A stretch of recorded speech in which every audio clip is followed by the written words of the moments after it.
Hey y'all, what's going on? Nick here. I am put my makeup on, and while I was putting my makeup on, I was having some calls with some coaching clients. Well, not calls, but we were like going back and forth on some stuff, and I was like, I need to share this with y'all real quick, right? So anyway, I'm sitting here. I am doing my makeup. Y'all gonna be with me while I'm doing my makeup, okay?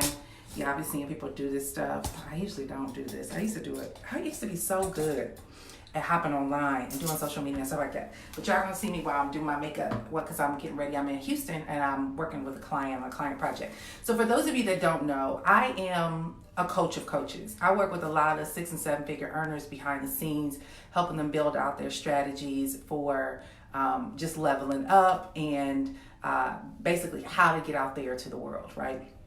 I work with a lot of people who have influence, but we look at how to 10x that influence and that impact, and we also look at how to bottle it up and turn it into products and other things, what I call digital assets. And so one of the conversations that we've been having a lot lately is having to be on social media and really building your business and your brand and your presence on social media.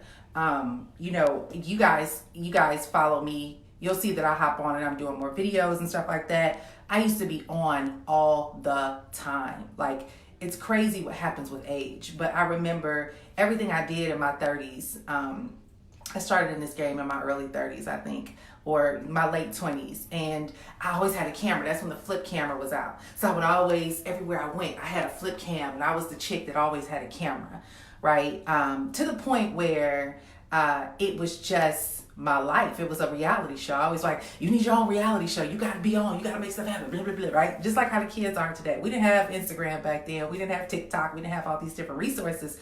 We only had, we only had YouTube. And I think Facebook was just coming on the scenes. And then we had what was the other one? MySpace.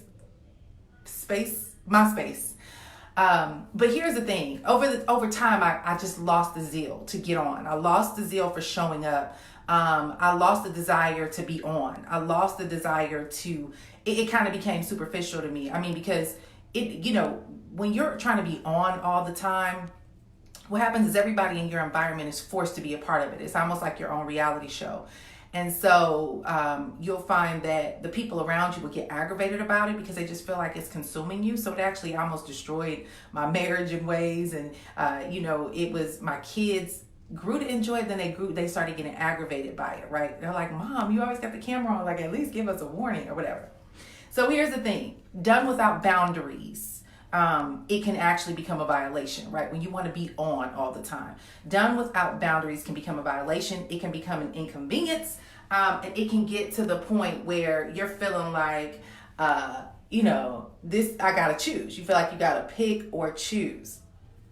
And it got to the point where I felt like I had to choose. It was like, do I want my marriage? Or do I want to be an online influencer, right? So I had to respect my boundaries. You guys see, I don't post a lot of stuff with my husband anymore. Because he asked me not to. Before we would take a picture, he would be like, are you posting this? Or if I shot a video, he'd be like, wait, I don't want to be on the camera, right? So I had to learn to ask permission to get him involved. But here's the thing. Fast forward to today, right? This is done in your early days when you are when you're doing stuff out of necessity, what I call ignorance on fire. There's not an awareness as to why you got to show up big. There's not an awareness. You're just doing it. You just feel obligated to do it. But there's a way to be strategic about showing up big.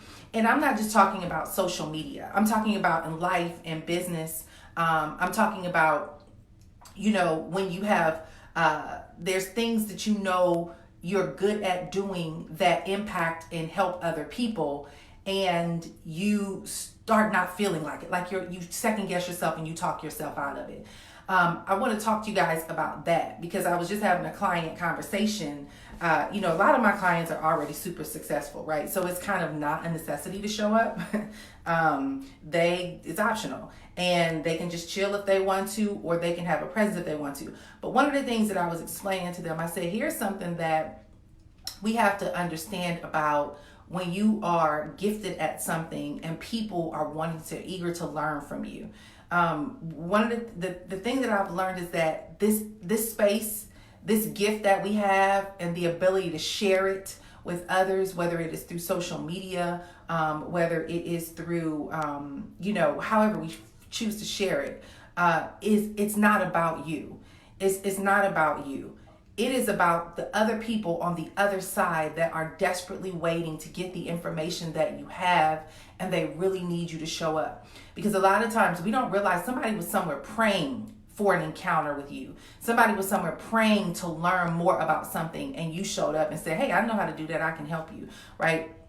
I tell my clients all the time, like, listen, you're super successful, you're millionaires, you're accomplished, you're living this dream life that people are praying for. They want to see it, right? Like, it doesn't mean that it has to be in violation of your life, but it means that you are a standard, a role model, a representation of what's possible, and your ability to hop on and just say, hey guys, let me tell you what I got going on today. Let me share this with you. Or you might just take a picture. And here's the difference. Like I was telling another one of my clients, especially when it comes to social media, right? The difference in how you come across is in your caption, okay? It's in your caption. So let's say I post a picture and I'm super fly in that picture. You might see, titles in the picture. You might see a luxury vehicle in the picture. You might see a beautiful home in the background of the picture. I can choose to say arrogantly, you wish you had a life that I live, right? I could choose that. Totally, totally, totally not the move, right? Or I can choose to say, once upon a time, I was a kid who had an imagination that dreamed of living a certain kind of life. I never knew how it would happen. I just had a belief that it could happen. Little did I know, one decision, one encounter, one opportunity will open up a whole new door for me that would lead me down a path that what was once my imagination is now my reality, right? Y'all see the difference in the twist in the content of that is understanding how to convey a message of hope, convey a message of inspiration, convey a message of possibility through what it is that you are doing. And so there are things, y'all, that a lot of times, I know for me, I talk about this all the time. I battle with God about showing up. I battle with it all the time because I know there's a calling on my life, but some days I'm cool in my cozy little place and space, right? Where you don't have to go do the daring things that require for you to show up big in a major way. But here's what I've learned over the years. This is not about you. I'm not asking you to show up because I need you to be cute in the limelight to take photos with people.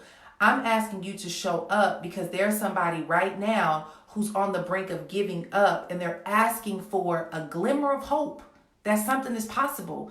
And what they're looking to do, you've already accomplished. And I need you to share your story because that story is going to help that person, right? So a lot of you guys have something that you're called to share. Every single one of us has a gift. Every single one of us. I love the stories of children with disabilities who, and I even like to use the word disabilities, who may have some form of a disadvantage, who totally slay the odds, right? The autistic child who shoots nothing but 3-pointers on the basketball court, right? The kid with no hands who wins a drawing contest, right? There's always excitement in a storyline of possibility because it helps inspire you to move, to realize that if they can do it, I can do it too. And you got to understand that your life is a storyline. Your life is something that even though it doesn't look ideal to you, somebody's praying for your life. Me and my husband, we had a really, really good talk this morning about just raising our kids, right? And my husband works with inner city youth, and he's very hard on our kids. And what I mean by hard is my husband is the disciplinarian. So he has no tolerance for excuses. He's like, if I tell you to do something, it needs to get done, right? So he's the firm one. I'm the weak one, right? I'll be honest. I'm the fun mom. So he sees me battle a lot with the kids, which is not a good thing. He's like, you shouldn't have to ask to do something more than once. The kids should just naturally do it, right? He was like, so he'll always give them speeches about when mom tells you to do something, you listen. And so we had a conversation this morning about being hard on the kids. And he said, Nicole, he said, I don't want to be hard on the kids just to be hard. He said, you got to understand, I'm in the midst of poverty every single day. He said, I'm around kids who don't eat when they go home. He said, I'm around kids who don't have parents active in their life, who come home to the center with haven't taken a shower, who, get picked on all the time because their clothes are too small. He said, so for me to come home and hear my kids complaining about what they don't want to eat or what they're not going to do when I see my kids living this privileged life, he was like, it just eats me alive because I know what options they have. I know that these kids have a beautiful scenario compared to some of the kids that we have. But here's the flip side of that. My kids think they don't have enough. My kids think unless we drive in a Tesla and living in a 25,000 square foot mansion that our life isn't good enough, right? Like the perspective of things. And I share that with you guys to say, even as adults, we tend to feel like our life is not enough to share or to show or to coach or to lead or to guide or to, give people insight. But here's the thing, you guys, the life that you have right now, somebody is somewhere right now praying for it. The job that you have right now, somebody is somewhere praying for that same type of position, for that same type of pay.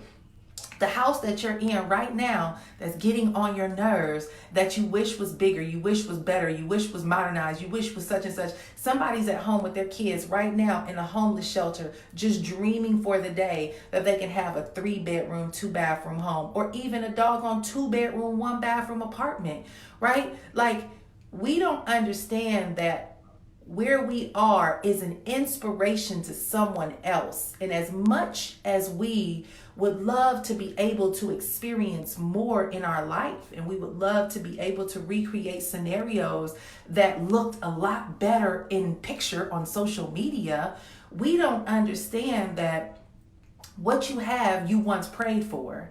And what you have, someone's praying for right now. And if you can share with someone how you got what you got, that you would have 100 people looking at you, thanking you, praising you, being appreciative for what you brought to the table because you became the first mentor in their life to show them the how. See, guys, all of us are called to be mentors to someone. Whenever I teach my coaching students, right, I have a hard time not having levels in my teaching, right? Because people try to treat people like it's one size fits all, and it's not. The world is not one size fits all. There's always steps. So whenever I work with my students, I segment them based on where they are. And I always tell them, like, one of the examples that I use in my coaching programs is high school. I tell them, okay, you think about high school, you have freshman, sophomore, junior, senior. And when you are a freshman, your opportunity to coach and mentor others is those in junior high. You can tell the kids that are in junior high what life is like in your freshman year. So you can be able to speak from dead on immediate instant experience about what life is like when you're transitioning out of middle school into high school. When you become a sophomore, you can coach the freshmen. When you become a junior, you can coach the sophomores. When you become a senior, you can coach the juniors. The reality is if we understand that all of us have the power and the potential to turn around and just share with somebody who needs some insight, some guidance, some level of, just belief that it's possible, you'll realize you got way more power in your hands than you've given yourself credit for, and you'll realize why you got to keep showing up even when you don't feel like it. I tell you guys, all of us are sitting, most of us, I'm gonna say all of us, most of us are, somebody was in my inbox today, she was like, Nicole, what do you do when you can do so many things? You have so many different skills, you don't know which one to choose.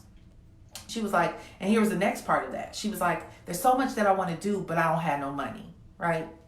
That's a whole nother video for a whole nother day. People who are multi-talented tend to stay stuck because they are trying to do all of it. But here's what I explained to her, and I shared this yesterday when I did the video. You have to learn how to take what you have in your hand and build something with it. You don't have to get another degree. You don't have to take another training course. You don't have to go to another conference. You don't have to read another book. You don't have to do anything. Where are you right now? What do you have in your hand that you have mastered? And I told her, I said, if you're good at baking cakes and you wanted to learn how to start a bakery, well, the reality is you'll need $500,000 to open up a bakery, right? It's just going to take way too much time, too much effort to even get a bakery going. Don't focus on the bakery. Let me tell you what you do.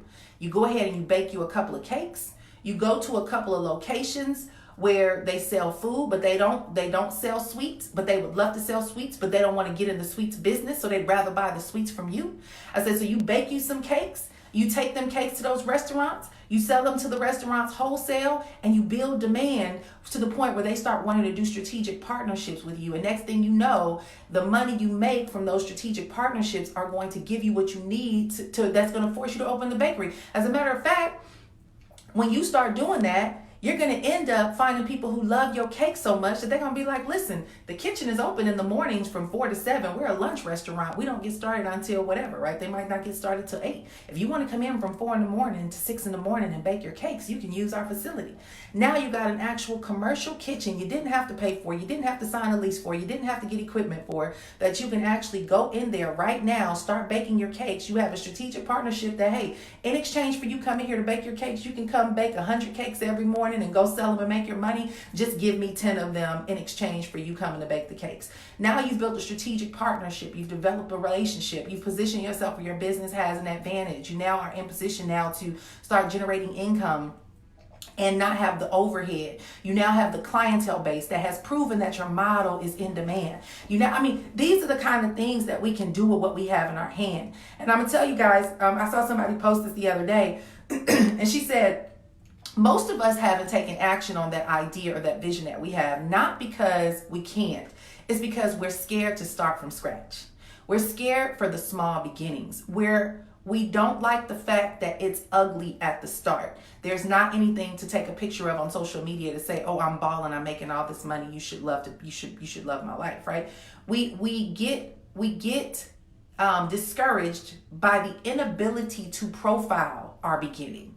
So because we can't highlight our beginning in an attractive manner, we don't do it because it's not appealing. And if it looks like struggle, we have programmed ourselves to assume that process equates struggle.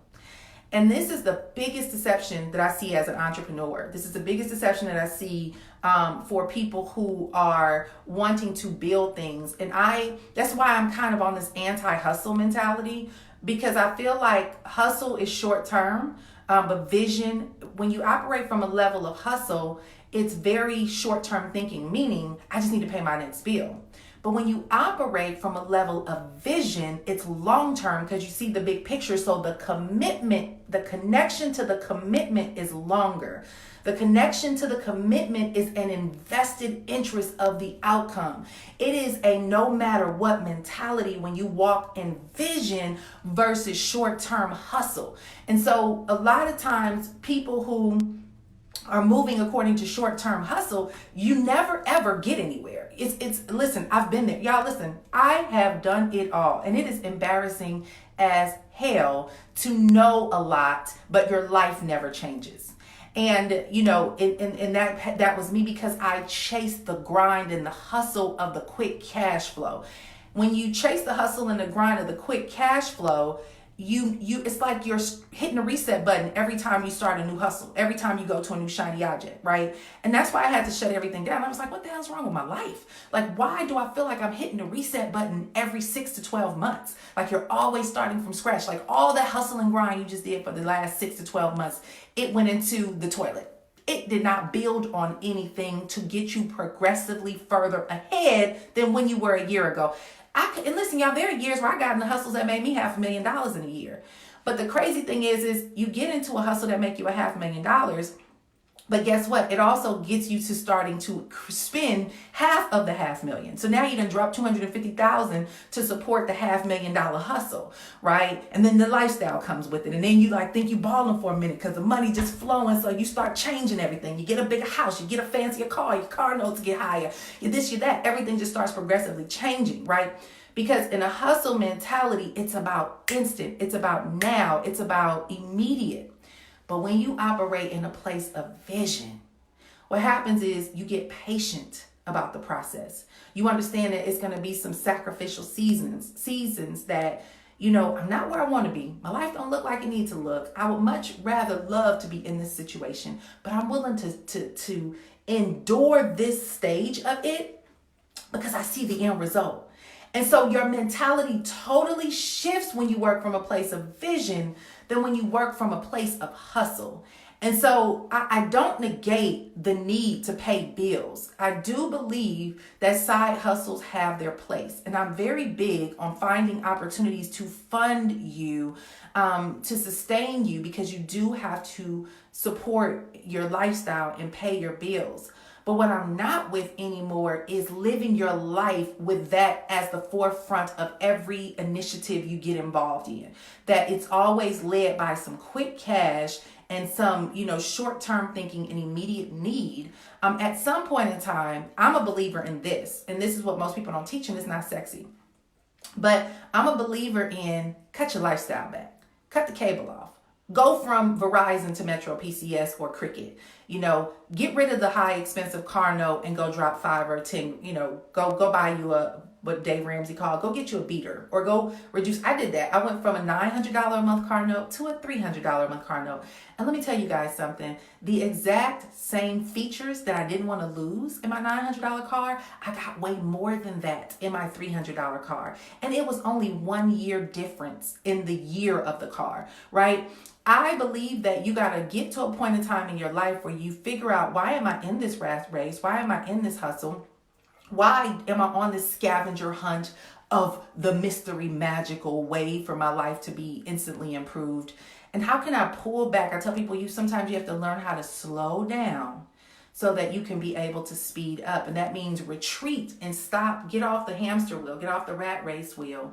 And then ask yourself, all right, what do I need to do differently so that I don't always have to chase the hustle, so that I can make room in my life, what I call margin, right? When you write your paper, remember the school, college rule paper that we have to write papers on, you always had a margin on both sides, right? So that, because if you wrote on that paper all the way across with no margin, it will be so cluttered, there's no white space, you can't see, right? It's hard to read something with clutter. So margin and white space is necessary for clarity of thought and for actual difference in perspective, the ability to clearly see something.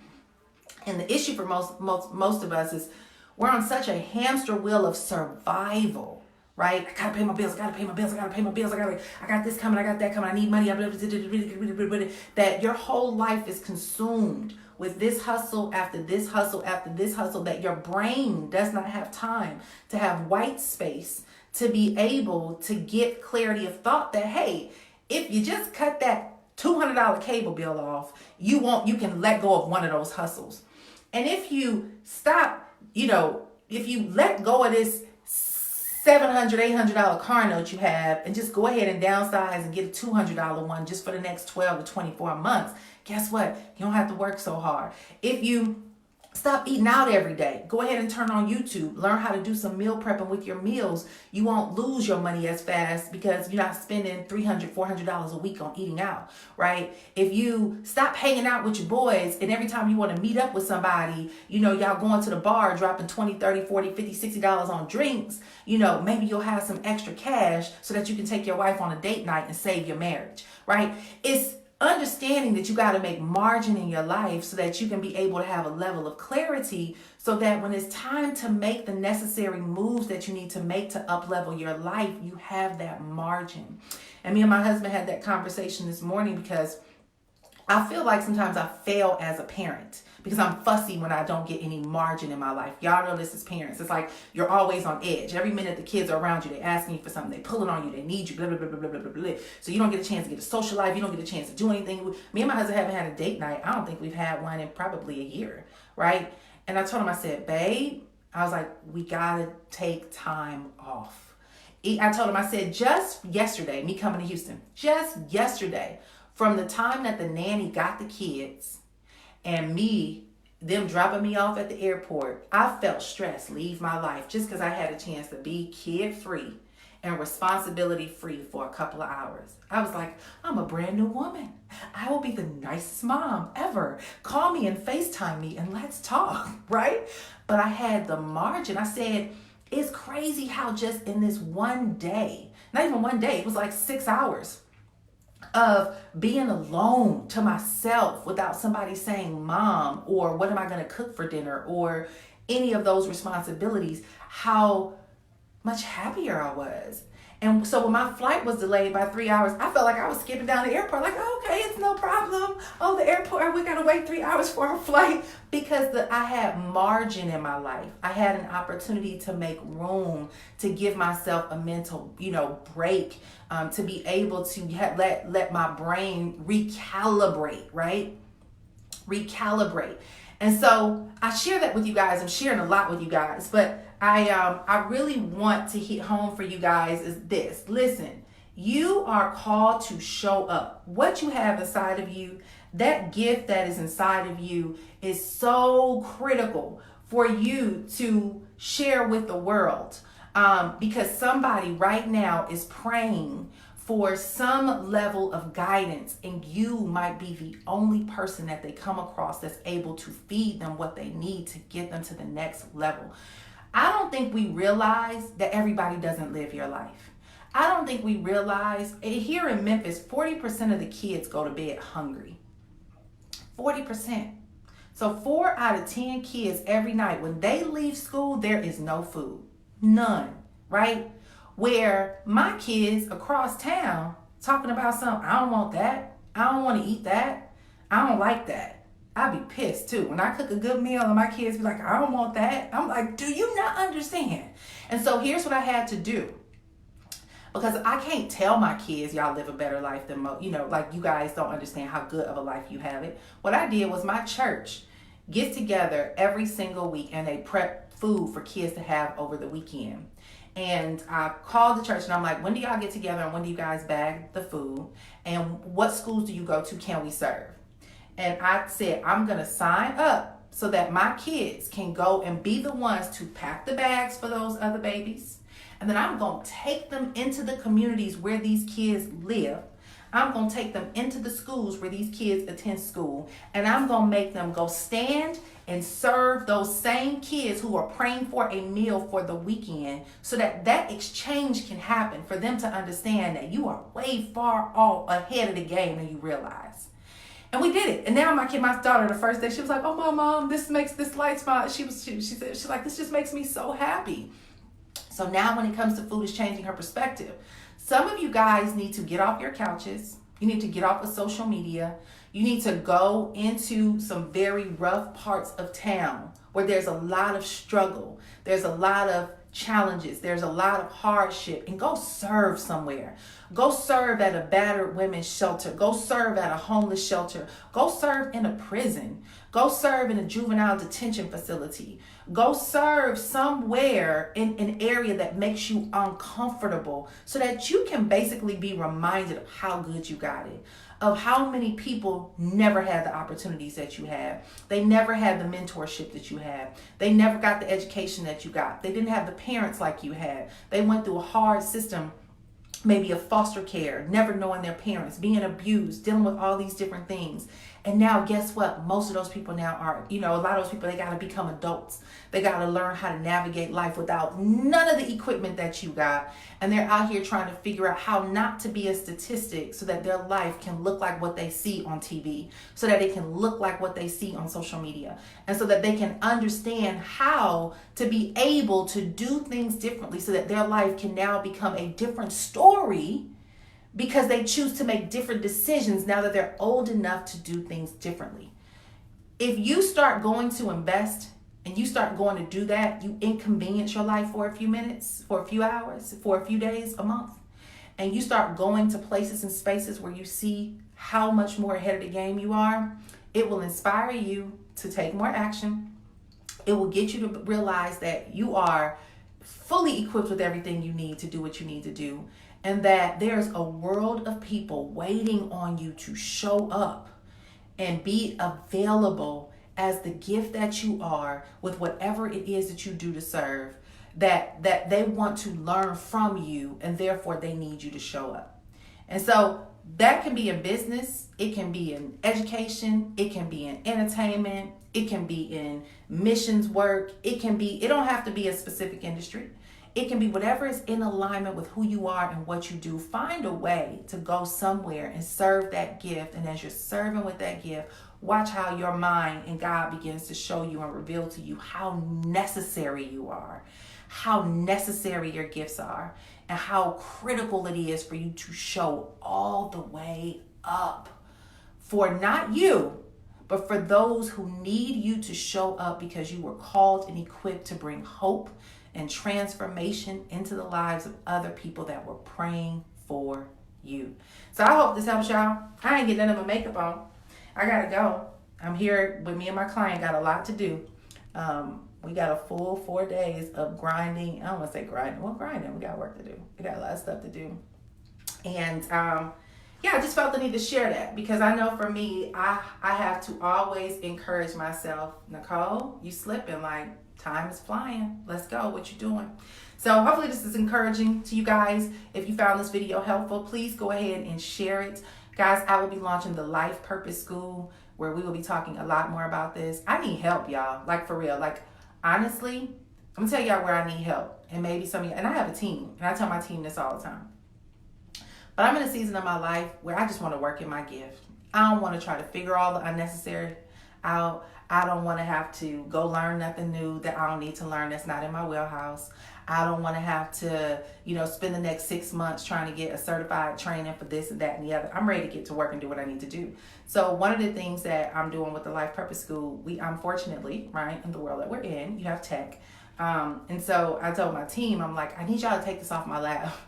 But what I need help with is knowing what are some of the areas that you need support in. Because I've been putting some content together for it, and I have it kind of mapped out so you guys will be able to see it. But I'm like, what do the people want? What do the people need? Where is their struggle? What are their frustrations? What do you feel is holding you back? Because sometimes we spend all this time trying to create something that we think people need. That's not really what they want. And so tell me what you need. Tell me what you feel like will help get you to the next level. What are some of your biggest struggles? People be in my inbox all the time, and it's so beautiful. I'll pick up the phone and call and be like, tell me what's going on. And I get so much out of these calls. So anyway, tell me what y'all need, y'all. I need to hurry up and get this school going. But I think I've been just focusing on all the unnecessary stuff that I don't need to be focusing on. So feel free to inbox me and tell me what's going on. And then I gotta go. So you guys have a great and awesome day. Make sure y'all go and y'all share this video. Join my list at thelifepurposeschool.com. Thelifepurposeschool.com. We got podcasts coming for this, YouTube show coming for it. It's gonna be a whole deal. And here's the thing. This is my long-term vision. This is my long-term baby. I'm done. So I'm excited about the investment of something finally for the long term. So we're here to stay. So, all right, y'all. I look forward to talking to you guys more. Share this video, and I'll talk to you later. And that I saw it. I'm following them. I'm actually going to buy it. So we'll talk more. All right, you guys. See you later. Bye-bye.